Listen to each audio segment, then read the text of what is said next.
It was a quiet drive. No music, no podcast, just the rhythmic hum of the tires against the pavement and the low buzz of my thoughts. I wasn't just leaving Sarah. I was making sure she felt the weight of what she had done. By the time she walked back into that house, she would realize just how alone she really was.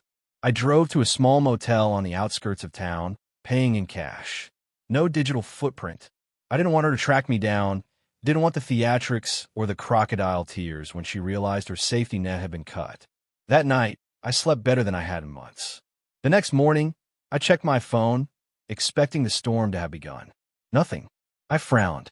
She hadn't noticed yet. I gave it a few more hours, checked the time, and wondered what she was doing. Maybe she'd stayed the night with him. Maybe she spent the whole day wrapped up in her fantasy, blissfully unaware that her world was crumbling beneath her. Then, at 11:32 a.m., the first text came in. Ben, hey, did you move some money around? The bank app is acting weird. A smirk played at my lips. I let her stew in that uncertainty for a bit longer before shutting off my phone. I wasn't ready to talk. Not yet. I had one last thing to do.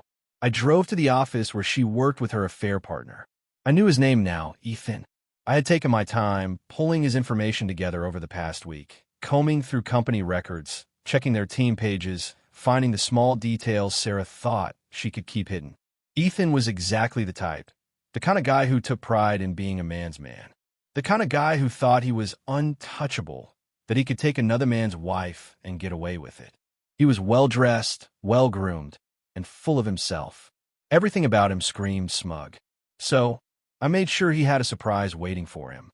I sent a carefully crafted email to HR with screenshots of their messages, explicit texts, plans for meetups during work hours, and expense reports that aligned a little too perfectly with their little getaways. The kind of evidence that screamed inappropriate workplace relationship. The kind of evidence that could end a career. By Monday morning, he'd walk into his office expecting business as usual. Instead, he'd find a formal investigation. And Sarah, she'd be drowning in panic, watching everything spiral out of her control. I finally turned my phone back on late that afternoon. Ben, where are you? We need to talk. Ben, this isn't funny. Nathan, what's going on? Ben, did you seriously take all the money? Ben, I swear to God, if you don't answer me right now. What did you do? I stared at the messages, feeling nothing but a slow, quiet satisfaction. Then, just as I expected, another number popped up. Ethan. I let it ring, then again, and then a text. Ethan, you think you're clever, huh? What the hell is wrong with you? Stay out of my business. Ethan, you're just bitter. Grow up. Fix this now. Fix this. I laughed. The audacity. The entire event. I ignored him. I imagined the moment Sarah finally walked into the house. The place was empty now, stripped down to the bones. Her closet half empty. Her expensive purses gone. The little luxuries she took for granted vanished. And on the kitchen counter, the final blow. A printed copy of my email to HR with just 3 words written in red ink across the top. Checkmate. I turned off my phone, leaned back against the cheap motel pillows, and closed my eyes. Tomorrow, I'd start fresh. As for Sarah, tomorrow she'd wake up in hell. I turned my phone on and waited. It didn't take long. It exploded with notifications. Sarah had sent over 20 messages in the last few hours, each one growing more frantic. Ben, where are you? You need to come home. We need to talk. Ben, did you take the money? What the hell is going on? Ben, what did you send to my job? I smirked, watching her unravel in real time. I let it sit for a bit, let her stew, then I hit dial. The second she answered, her voice was shaky, breathless, desperate. Ben, where are you? What's happening? I stayed quiet for a second, just to let her feel the weight of her panic. Then, calmly, I said, Morning, Sarah. Don't morning me. What the hell is this? My card isn't working, the bank is saying the accounts are empty, and she let out a frustrated breath. My boss called me into HR this morning. Do you have any idea what you did? I leaned back in my chair, staring at the ceiling. Yeah, I have a pretty good idea. You son of a... Careful, I interrupted smoothly. You really don't want to piss me off right now. She sucked in a sharp breath, trying to steady herself. Ben, we need to talk about this. I don't know what kind of game you're playing, but this isn't funny. You need to come home, and we need to fix this. I let out a low chuckle. Fix this? Yes. She hesitated, her voice softer now, as if she thought she could coax me into reasoning with her. I know you're upset, and I get it, okay? I shouldn't have just dropped it on you like that, but you didn't have to go nuclear. You've made your point, just let's talk. Let's work something out. I shook my head, even though she couldn't see me. You really don't get it, do you? Ben, please no, she said, her voice turning ice cold. A heavy silence stretched between us. Where are you? She finally whispered. I smirked. Gone. What does that mean? She demanded. It means, I said slowly, dragging out the words, I'm done playing your game. I spent 6 months believing your lies while you ran around behind my back. You thought you could have it all, but guess what, Sarah? I leaned forward, lowering my voice to a deadly calm. Now you have nothing. She made a strangled noise, part frustration, part panic. Ben, you can't just. I ended the call. Then, just for good measure, I blocked her number. I didn't have time to waste on her pity party. There was one more person who needed a wake-up call. Ethan. Sarah's shiny new boy toy. I didn't need much digging to get what I wanted. I already knew where he worked, his position at the company, his perfect little home life, and more importantly, I knew about his wife, Rachel. She was the last piece of the puzzle, the final push to bring their house of lies crumbling down. I composed the email carefully. Subject, your husband, Ethan. Hi, Rachel. I know this will be difficult to read, but you deserve the truth. Your husband has been having an affair with my wife, Sarah, for over 6 months. I have attached screenshots of their messages, proof of their meetings, and expense reports showing their hotel stays. I thought you should know. Attachments, screenshots of explicit messages between Sarah and Ethan, proof of hotel bookings under Ethan's name, a timestamped photo of the two together laughing, arms around each other. I hovered over the send button for just a second, then clicked it. Let the fireworks begin. Tuesday morning, my phone rang. Unknown number. I didn't have to guess who it was. I answered casually. Hello, you piece of shit. Ethan's voice exploded through the speaker. I grinned. Ah, morning, Ethan. You think this is funny? You just ruined my damn life. Rachel won't even talk to me. She's threatening to leave, and now my boss is breathing down my neck. What the hell did you do?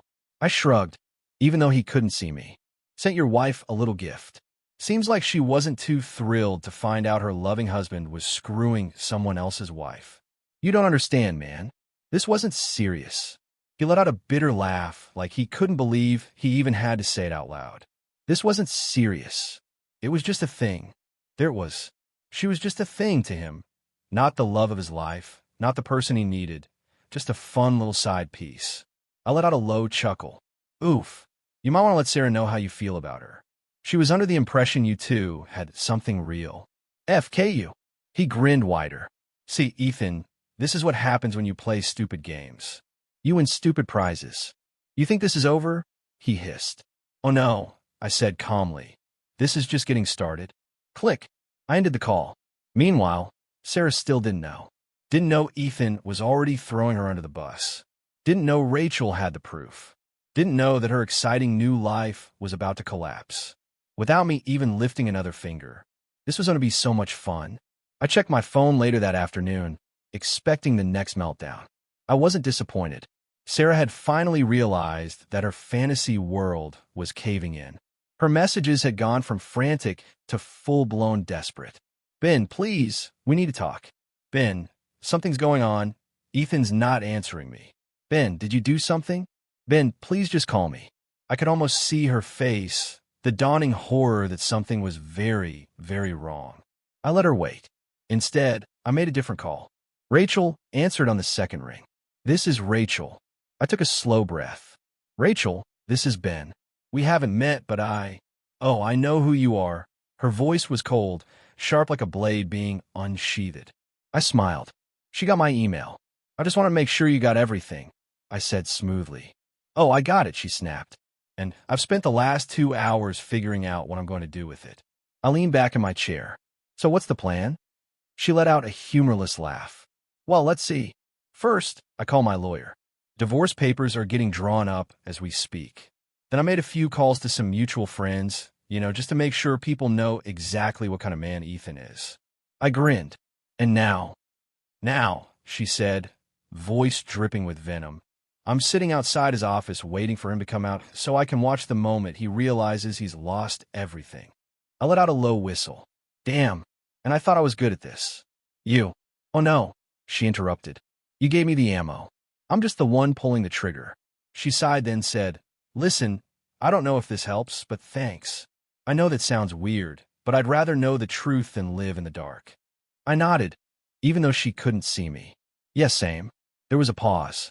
Then, hey, she said, does Sarah know yet? I chuckled. Not yet, but she will soon. Michelle exhaled. Good. I hope she drowns in it. We said our goodbyes. Then I sat back and waited for the next explosion. I didn't have to wait long. Sarah called me just 30 minutes later. I picked up. You bastard, she spat, voice shaking with rage. Ah, so you figured out, I said lazily. You ruined everything. Ethan just told me his wife is divorcing him. She went to his boss. He got fired. I grinned. Perfect. And she continued, her voice breaking. He said he can't. He can't be involved with me anymore. There was her lifeline cut. Her safety net gone. The man she threw me away for tossed her aside like trash. Wow, I said, pretending to sound sympathetic. That's rough. Sarah sniffled. I could hear her breath hitching. Ben, she said, voice lower now. Can we talk, please? I smirked. Talk about what? She hesitated. About us. I actually laughed. Oh, Sarah, I said, shaking my head.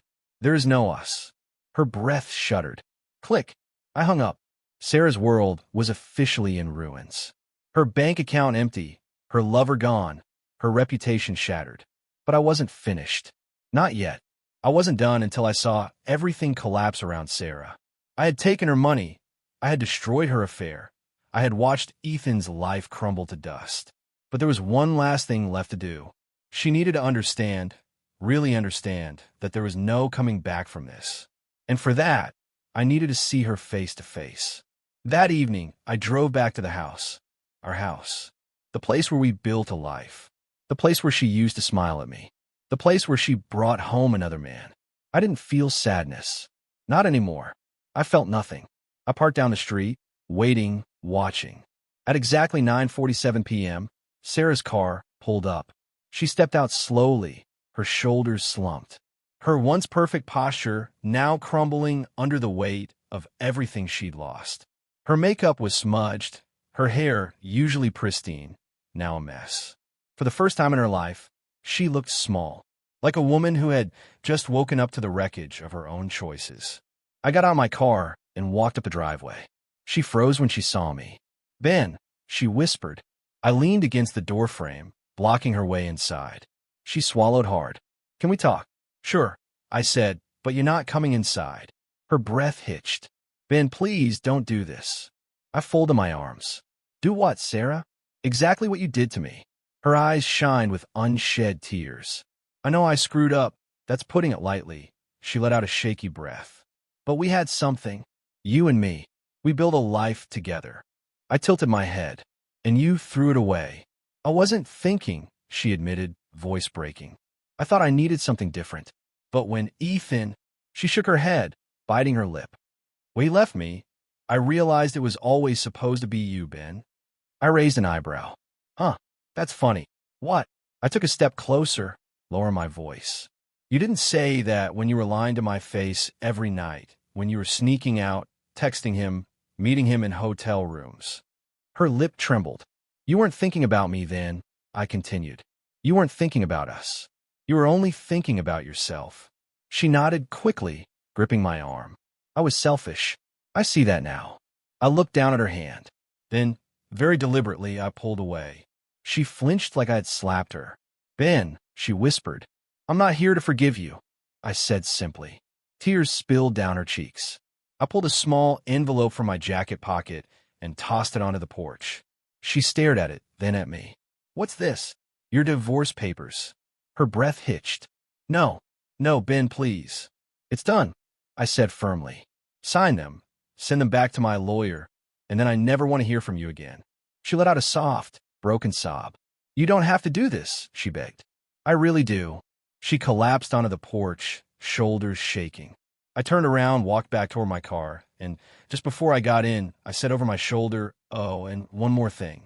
She looked up, eyes bloodshot. "I put the house up for sale this morning." Her face drained of color. No, no, Ben, you can't. "It was never in your name," I said smoothly. "So yeah, I can." I opened the car door, and with one final glance, I added, "Enjoy your new life, Sarah." Then I drove away for good.